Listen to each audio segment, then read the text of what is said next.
Well, hello and welcome back to the garden on a bit of a cooler day today. But you know what, it's quite pleasant because where I come from down on Tyneside, anything above like 16, 15, well that's high summer for us.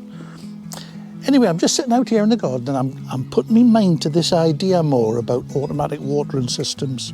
You remember the other day we built that irrigation system from an old barrel and a bit of old hose pipe and a few drip feeders that we had. Well, that's working really well. Really well. I've got to tweak it a little bit because it's still putting too much water out, but I'll just shut it down a little bit. It'll be absolutely fine. But then I started looking at these things. Now, being up here, I am in the whisky belt of Scotland, Morrisshire. I think we've got 14 distilleries around us here somewhere, and these distilleries produce loads of old barrels. Now, a lot of them get bought up for firewood, and I've done that myself. I've bought tons of the things in the past. But then I've started growing in them. Now, I was growing on this one here, and I'm thinking, well, this is a pumpkin. It's going to take loads of water, and I have to keep watering it every day once it starts to get some size on it. And then I thought, well, I see in other countries where they use an IBC containers, those great big white cubes in a metal cage. They make like what they call wicking beds out of those. They put something in the bottom that holds water, like gravel or sand, where you can fill it full of water. Then on top of it, they put compost or soil. And the idea is that as the soil and the plants need more water, they just absorb it from the wet sand at the bottom.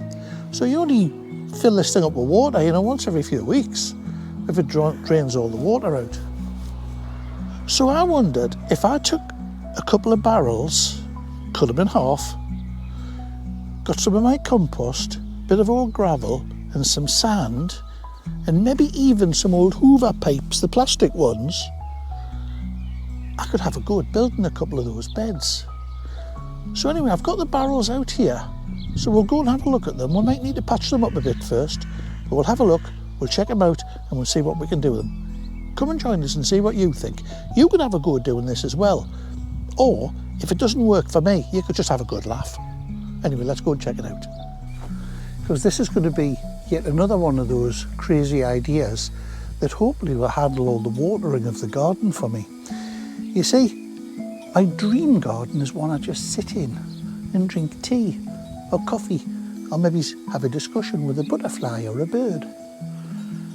The days of fighting nature and throwing myself at it and digging big holes and weeding everything, I've let them all go. Now I prefer to just sit and enjoy the space itself and then really concentrate on cooking the fruit and veg that comes out of it. Now, these actually make it really easy. These are what you call self-tappers, because on the end they've got what's effectively a little drill bit. So they drill through the metal and then keep going on the screw into the wood. Now, the reason you must screw these bands on is you can actually see over time they slip. And if you've got your plants in here, you don't want them slipping and the whole thing opening up like a banana. You want it nice and solid.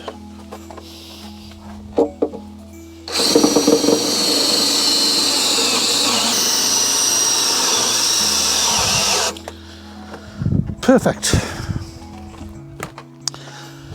Now I've put 4 in, roughly on the quarters, because I reckon that'll hold it all together. Next thing I need to do is to mark a line right round here, halfway between the two, and then get the saw out and cut it. So we'll have a go at that now. Now, a simple way to mark these things, yes, I can measure and I can put strings on and all the rest, or I can just do that. Get it roughly halfway,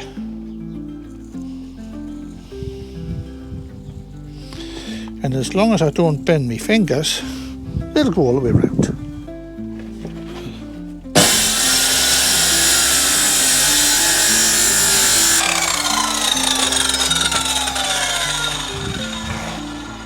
Nearly. There we go. Yeah, a little bit there.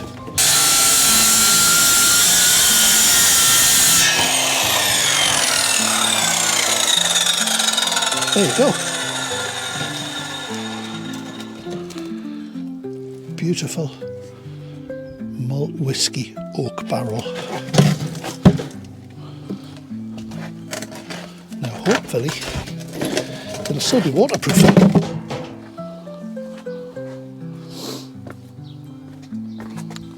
Or even watertight.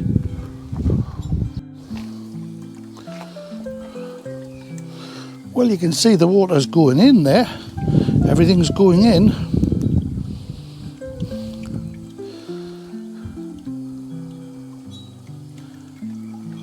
And there's nothing that I can see actually leaking out anywhere. Now that's good.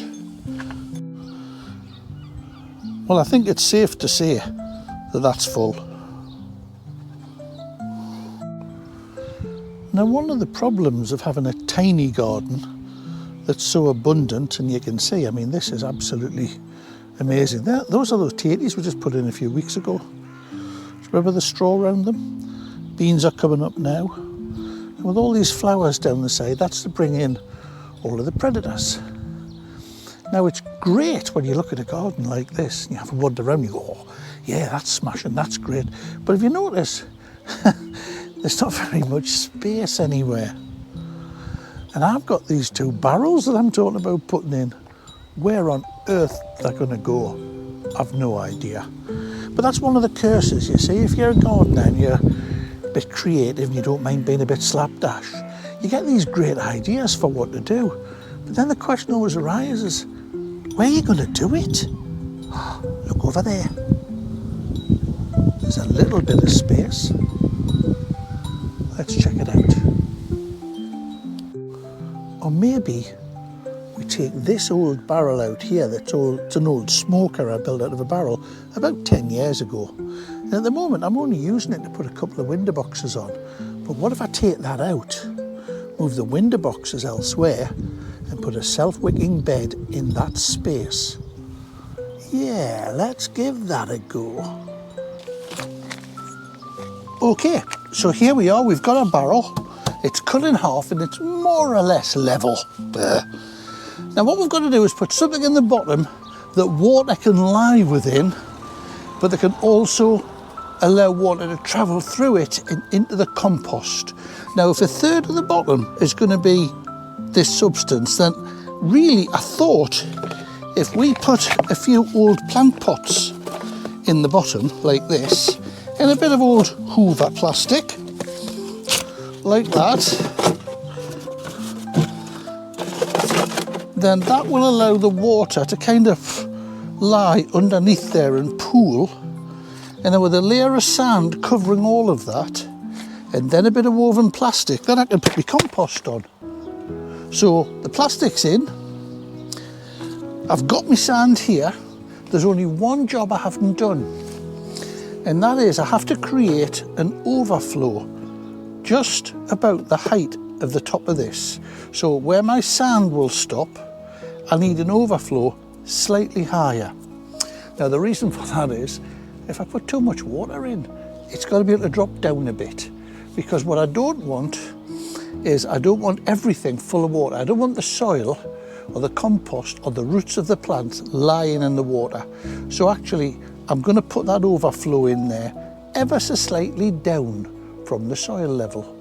That way the water can travel through the sand to the soil, but not pool in the bottom of the soil. Does that make sense? I'll get my little thingy-thangy now and we'll drill a hole through. It might make a bit more sense then. So with a bit of luck, I might get it in there.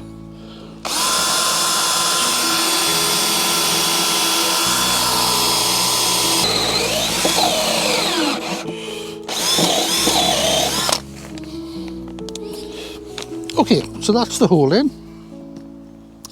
Now, maybe wondering what I've got this for. Well, the reason for this is because when I water this, when I fill this up with water, I don't want to pour it all over the surface. You get evaporation. I want the water to go down to the bottom of the sand to fill up the reservoir that's in the bottom. Now this is a little bit high at the moment, so we'll just take this bit off. But if I cut it at an angle, which is what I'm actually after, then watch me cut my leg off here. I bet that gets 1 million views. Now the reason I'm putting it in like this is because if you imagine that is the bottom of the barrel, and I put that on there like that, it's not going to get much water through really. It'll take forever to fill.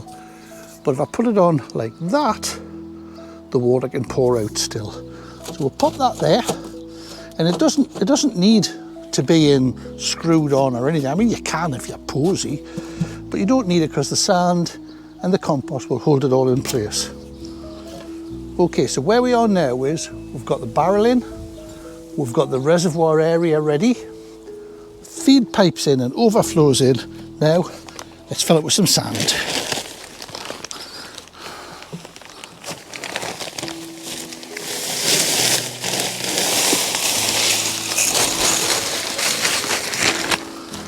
Now this is sharp sand. Now sometimes on sharp sand you can get a bit of salt in it.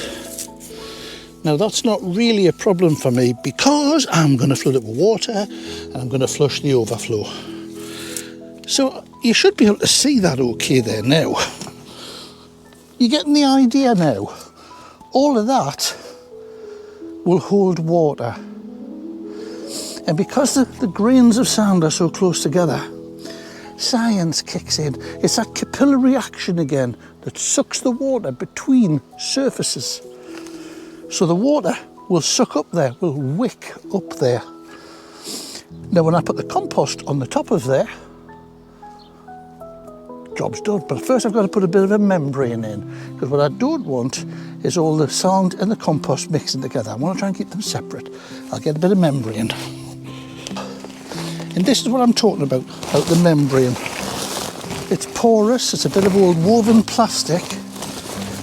It's only a waste in the garden unless you use it in something like this. Now, you don't have to have it coming up the sides like this, but I am going to put a bit of extra in because it just allows me to put it into position right. I know this sounds like waffle, but if you've got too much of this stuff, it gets in the way, and if you don't have enough, you'll be forever cursing. There we are. So that is reasonably tidy now. You see what I'm getting at? That's your barrier between the compost and the sand. So, what we're going to do now is fill it up. Now, I bought some of this compost, and I've got to be honest, it's absolutely bloody rubbish. I won't tell you where I bought it from. All I'll say is you get a lot for your money. It looks good, but it's lousy for feed. Probably only a couple of weeks goodness in it, if that. Dries out too quickly, doesn't hold water very well. But I'm going to increase the goodness in it by mixing in some fish blood and bone.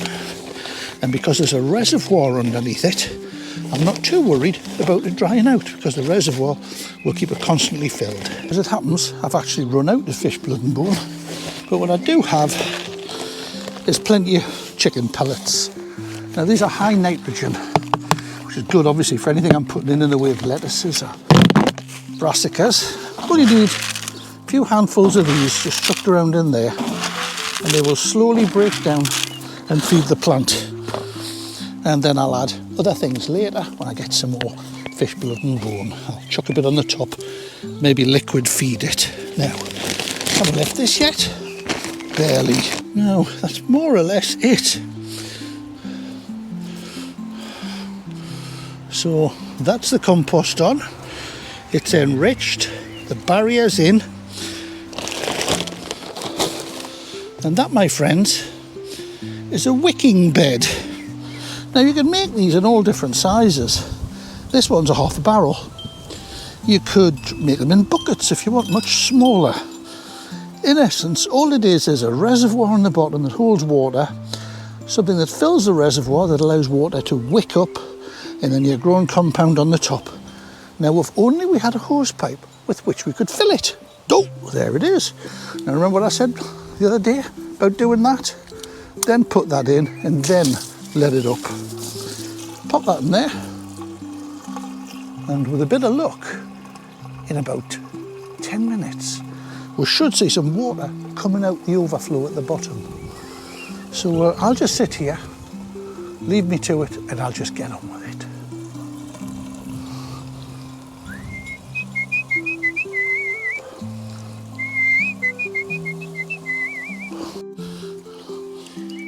So there we are, you can see the reservoir's full and there's an overflow coming out there. That's okay. That's washing out any salts that's in there. I'll give it another good soaking later on. And the bed itself is actually ready to be planted now. For now, I've popped a couple of sunflowers in, one rather straggly one, and a lovely courgette. Now because this corner gets a little bit of wind, I thought until the courgette gets established, we'll put one of our DIY cloches on it. Remember these? We made them the other week out of bits of old beer barrel. Do you remember? Well, that's it. And a stick in there, that'll hold that nice, and that'll protect that lovely. I hope you enjoyed that. I did. Well, I hope you enjoyed joining me for that bit of messing about in the garden. Sun's come out now. It's that most important time of day as well. The work's done, you can see behind me. I've got a dry throat and it's time for a nice cup of tea. I'll catch you later. Bye-bye.